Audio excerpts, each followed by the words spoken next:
Welcome to another day on the Journey Chez Chem. Well, today's warm-up is very similar to last week's warm-ups, so you should be getting very good at this. And tomorrow you'll have a polyatomic ion quiz, so that's something to look forward to. Well, I'll see you in a moment.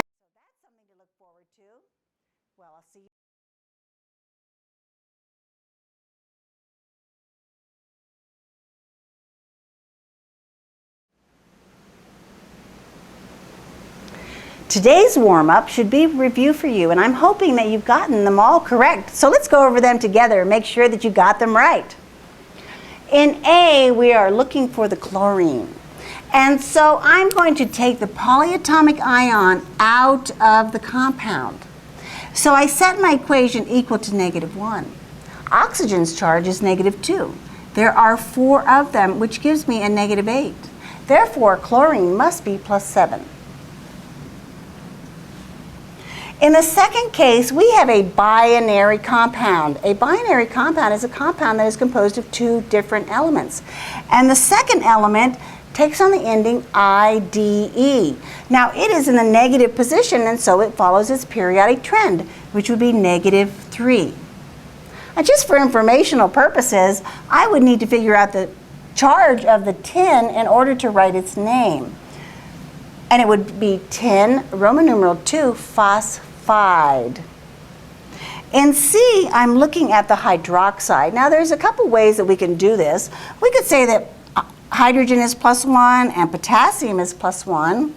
And we want to know the oxygen, and we're looking at it as a compound. Therefore, it would be -2. Or I could look at the hydroxide ion, which is -1. And set the whole equation to -1, hydrogen is +1, and therefore oxygen is still -2. So either way, I come out with oxygen being -2. Now this is written opposite of the way we normally write them. It's not according to the rule, because the rule normally has the positive in the first position, and now we have the negative in the first position. That's just one of those exceptions that we have to get used to. But you'll be fine, and you can figure it out when it's in a compound, no problem. In this compound, we're looking for the chromium, and so I'm look at the chromate polyatomic ion, which has an overall charge of -2. So I set my equation equal to -2. Oxygen is -2. There are 7 of them, which gives me a -14. There are 2 chromiums, and therefore each chromium is +6. Again, I have a binary compound, and in this case, nitrogen is in the negative position, so it follows its periodic trend. And that's how you find that one. Aluminum is always +3. It's one of those silly 6. You'll get to know those, and I will be knowing those on the assessment that you're going to have in a few days. Now, chlorine, again, is a review. Chlorine is a diatomic molecule, and a molecule is a compound. Remember, we had 2 types of compounds, formula units and molecules, but they're all compounds, so the overall charge of a compound is always, always, always 0. And that's an important concept for you to understand. That's an important concept for you to understand. In number 2, we're going from names to formulas, or from formulas to names. When I have the words, what I want to do is put the charges that I'm given in the name above the word. And nitrite is a polyatomic ion that you might see tomorrow. So we have +2 and -1, so the common multiple between 2 and 1 is 2. I need 2 nitrites. So it's Fe is already +2. I need parentheses NO2 twice. This Roman numeral is telling me that nitrogen is +3 and oxygen is -2. The common multiple between 3 and 2 is 6. I must multiply the nitrogen by 2 and the oxygen by 3, because +6 and -6 is 0. Now, I could also have called this dinitrogen trioxide, and on the polyatomic ion quiz, you will need to know those prefixes: mono, di, tri, tetra, penta, hexa, hepta, nona, deca. However, I will always give it to you in the Roman numeral form, but you must also be aware of the prefixes.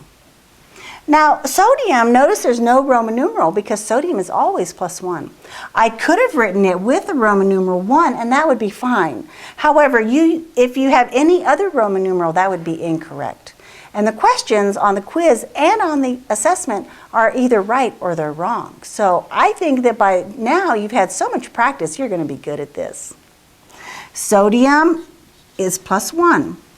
Phosphate is -3. The common multiple between 1 and 3 is 3, so I need 3 sodiums and 1 phosphate.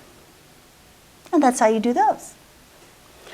Now, in this case, I notice that lead is not in the first column, nor is it in the second column, and it is not one of the silly 6, so I must have a Roman numeral.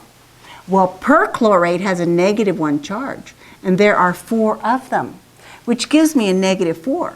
And compounds must be 0. Therefore, lead must be +4. Lead, Roman numeral 4, perchlorate.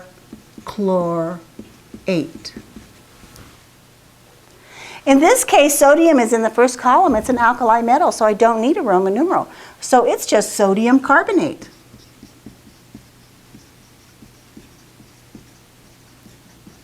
Now, carbonate has a -2 charge, and I can tell that because I have 2 sodiums here. Sodium is +1 and carbonate is -2, and that's why I needed 2 sodiums in this formula. If carbonate is -2 and I add a hydrogen to it in bicarbonate or hydrogen carbonate, then the charge becomes -1. Because hydrogen is +1, carbonate is -2, so overall it'll be -1. This is just sodium bicarbonate or sodium hydrogen carbonate. And sometimes we call it baking soda for just you and I. Baking soda works too. Of course, on the quiz, I need to know if you understand how we name them in chemistry. And that's number 1 and 2. Now, the only other thing I need to tell you about is tomorrow you have a quiz on the polyatomic ions. And the format of this is that you will not get all of them. You will get the name, and then you give me the formulas with their charges. It is very important that you include the charges. If there is no charge and you write carbonate this way and there's no charge, there's no credit either. So you need to make sure that you write the charge. If I give you the polyatomic ion, then you give me the name, and each one is 4 points. But you must also know the prefixes, the Greek prefixes as we spoke about before. Well, that was some fun, and I know you're going to be ready tomorrow, and I can't wait to see you.